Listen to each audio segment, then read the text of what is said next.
He believed, these people who call themselves the guardians of the secrets of the ages, and still believe, that man was held prisoner in the Garden of Eden by an unjust, vindictive, and very cruel God, the God of the Bible, and that he was set free from the bonds of ignorance through the gift of intellect given to him by Lucifer through his agent Satan. You were both in Skull and Bones, the secret society. It's so secret we can't talk about it. What does that mean for America? The conspiracy theorists are going to go on. I'm sure they are. I don't know. I haven't seen the web. Number 322? First of all, he's not the nominee. And, look, I look forward... Are you prepared to lose? No, I'm not going to lose. You both were members of Skull and Bones, a secret society at Yale. What does that tell us? Not much, because it's a secret. Is there a secret handshake? Is there a secret code? I wish there were something secret I could manifest. 322, a secret number?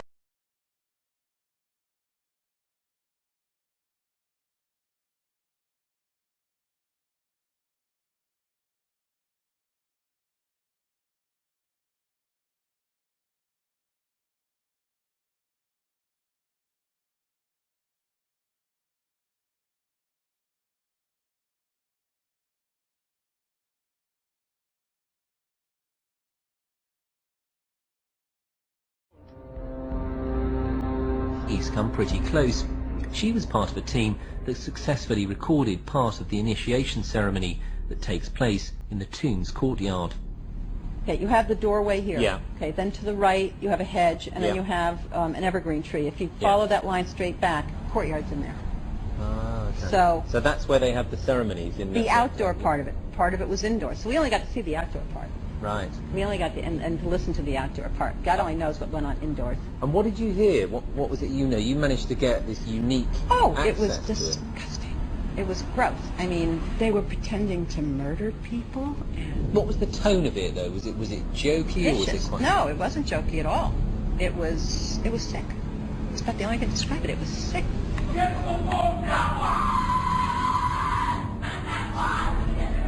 What you're hearing is the first recording ever made of the Skull and Bones initiation ceremony. It has never been broadcast before.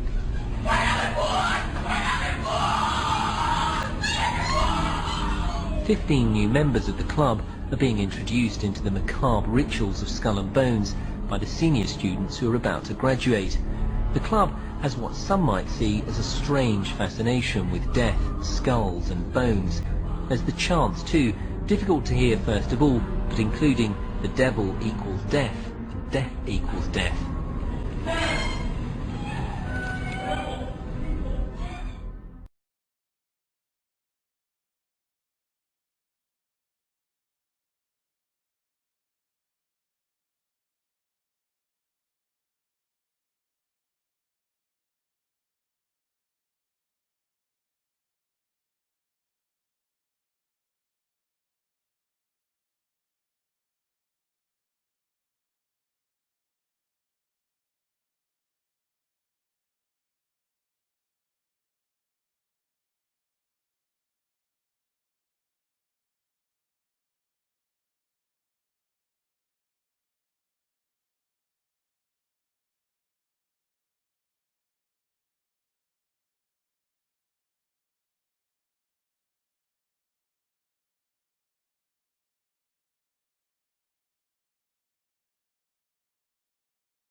The pitcher, steroid Santa Claus, kicks and deals. It's a long fly ball going back, and the ball shatters the sky, bringing the ocean itself down into the stadium. Oh, Simpson just broke this dream's reality wide open.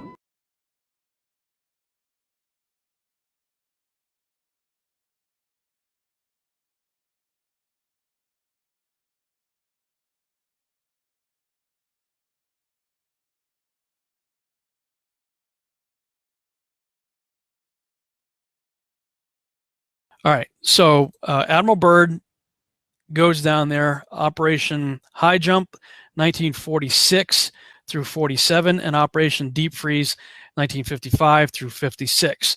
Then he dies on March 11th, 1957. Then the Antarctic Treaty takes place shortly after his death. We see that the main treaty was open for signature on December 1st, 1959, and officially entered into force on June 23rd, 1961. Meanwhile, okay, let's put the chronology here. You got, again, Operation High Jump 46 through 47, Operation Deep Freeze 55 to 56. He dies in 57. NASA's formed in 1958. Then after Operation Deep Freeze and whatever weirdness took place down there, everybody leaves Antarctica, and they go and form this Antarctic Treaty and put that into place in 1961. The original signatories were the 12 countries active in Antarctica during the International Geophysical Year 1957 to 58. The 12 countries that had significant interest in Antarctica at the time were Argentina, Australia, Belgium, Chile, France, Japan, New Zealand, Norway, South Africa, the Soviet Union, the United Kingdom, and of course the United States. These countries had established over 50 Antarctic stations for the International Geophysical Year. The treaty was a diplomatic expression of the operational and scientific cooperation that had been achieved on the ice. Something happened down there after Operation Deep Freeze, and presumably about the time that Admiral Byrd died. So all these nations that I just talked about here, they leave there, they come back, they sign this Antarctic Treaty. At the same time, NASA is formed, and right away, the United States and Russia start launching high-altitude nuclear bombs in the atmosphere. Now, I can see why the people will put on a conspiracy hat at this point, because if they're trying to avoid a conspiracy, they're not helping with the names. You've heard me say it before. I'm going to say it again. You know, you got Operation High Jump, Operation Deep Freeze. NASA's formed. They signed this Antarctic Treaty. And then when you look at the high-altitude nuclear bomb tests that began here, I'm going to go ahead and read Operation Dominic here. Operation Dominic was a series of 31 nuclear test explosions with a 38.1 megaton total yield conducted in 1962 by the United States in the Pacific. This test series was scheduled quickly in order to respond in kind to the Soviet resumption of testing after the tacit 1958 to 61 test moratorium. Most of these shots were conducted with free-fall bombs dropped from B-52 bomber aircraft. 20 of these shots were to test new weapons designs, 6 to test weapons effects, and several shots to confirm the reliability of existing weapons. The Thor missile was also used to lift warheads into near space to conduct high-altitude nuclear explosion tests. These shots were collectively called Operation Fishbowl. Operation Dominic occurred during a period of high Cold War tension between the United States and the Soviet Union, since the Cuban Bay of Pigs invasion had occurred not long before. Nikita Khrushchev announced the end of a 3-year moratorium on nuclear testing on 30 August 1961, and Soviet tests recommenced on 1 September, initiating a series of tests that included the detonation of Tsar Bomba. President John F. Kennedy responded by authorizing Operation Dominic. It was the largest nuclear weapons testing program ever conducted by the United States and the last atmospheric test series conducted by the U.S., as the Limited Test Ban Treaty was signed in Moscow the following year. Now, check this out. If you click on Operation Fishbowl, we learn about Operation Fishbowl here. It was a series of high-altitude nuclear tests in 1962 that were carried out by the United States as part of the larger Operation Dominic nuclear test program. The Operation Fishbowl nuclear tests were originally planned to be completed during the first half of 1962, with 3 tests named Bluegill, Starfish, and Orca. The first test attempt was delayed until June. Planning for Operation Fishbowl, as well as many other nuclear tests in the region, was begun rapidly in response to the sudden Soviet announcement on 30 August 1961 that they were ending a 3-year moratorium on nuclear testing.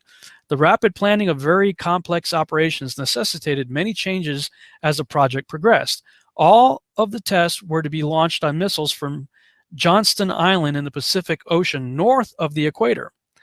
Johnston Island had already been established as a launch site for United States high-altitude nuclear tests rather than the other locations in the Pacific Proving Grounds. In 1958, Lewis Strauss, then chairman of the United States Atomic Energy Commission, opposed doing any high-altitude tests at locations that had been used for earlier Pacific nuclear tests. His opposition was because of fears that the flash from the nighttime high-altitude detonations might blind civilians who were living on nearby islands. Johnston Island was a remote location more distant from populated areas than other potential test locations. In order to protect residents of the Hawaiian Islands from flash blindness or permanent retinal injury from the bright nuclear flash, the nuclear missiles of Operation Fishbowl were launched generally toward the southwest of Johnston Island so that the detonations would be farther from Hawaii. Araka was to be a test of about 1 megaton yield at very high altitude, above 1,000 kilometers. The proposed Araka test was always controversial, especially after the damage caused to satellites by the Starfish Prime detonation, as described below. Araka was finally canceled, and an extensive reevaluation of the Operation Fishbowl plan was made during an 82-day operations pause after the Bluegill Prime disaster of 25 July 1962, as described below. And you could go on and read about Kingfish and all this stuff. Okay, so we got Operation Dominic, within which we have Operation Fishbowl. Now, with the tinfoil hat on, playing conspiracy theory here, the flat earthers are claiming, and I think it's a reasonable claim, that, you know, if that model is true, then we know we have a circle, the circle of the earth as described in the Bible, surrounded by Antarctica, the outer rim, that has a 200 or 300 foot ice wall, cliff, that keeps everything in, hence Operation High Jump. You got to get over that, right? So it looks like, at least from the flat earther perspective, that probably during Operation Deep Freeze, they may have found the edge of the dome, presumably anywhere from 800 to 1,200 miles inland from the coast. Then everybody pulls out, signs this treaty, says nobody can go back except under the express guidelines of the international community that signed the treaty. So then all of a sudden the United States and Russia engaged in these high altitude nuclear tests, and the United States calls theirs Operation Dominic, within which we have Operation Fishbowl. Now hold that thought. This is all happening. If you go and look on the Operation Dominic entry, you see the different dates. We're 1962. This is the early part of 1962. We're talking May. I mean, look at all these bombs going off. 25 April 1962, 27 April, 2 May, 4 May, 6 May, 8 May, 9 May, 11 May, 11 May, 12 May, 14 May, 19, et cetera, et cetera, et cetera. This is all before President Kennedy's "Let's go out in the space" speech. But I think a lot of people don't realize that our first stop wasn't the moon. Even before we went to the moon, they were sending probes all of a sudden after all of this. Okay, keep the timeline in mind. Operation High Jump, Operation Deep Freeze, Bird dies, NASA's founded, Antarctic Treaty signed, Operation Dominic and Fishbowl take effect. And if you notice during President Kennedy's speech, he was talking about that they've already got probes headed to Venus. Wait a minute. We're already sending stuff to Venus and Mars? We haven't even been to the moon yet. And so I was looking into that, and on planetary.org/explore/space topics/space missions to Venus-Mercury.html. And you can go through this site. It starts sort of from the bottom up. As early as February 4th, 1961, they're sending a probe, Sputnik 7. Russia sent this probe to check out Venus. The final stage of the rocket carrying Sputnik 7 into orbit failed, and the spacecraft was unable to achieve the necessary trajectory to carry it onto Venus. Then Venera 1, Russia, sends out another probe February 12, 1961. They lost communications while it was on its way to Venus. Then NASA sends up Mariner 1, July 22nd, 1962. Now, that's right in the middle of Dominic and Fishbowl that we sent out a probe to go check out Venus. It veered off course and was destroyed by ground controllers.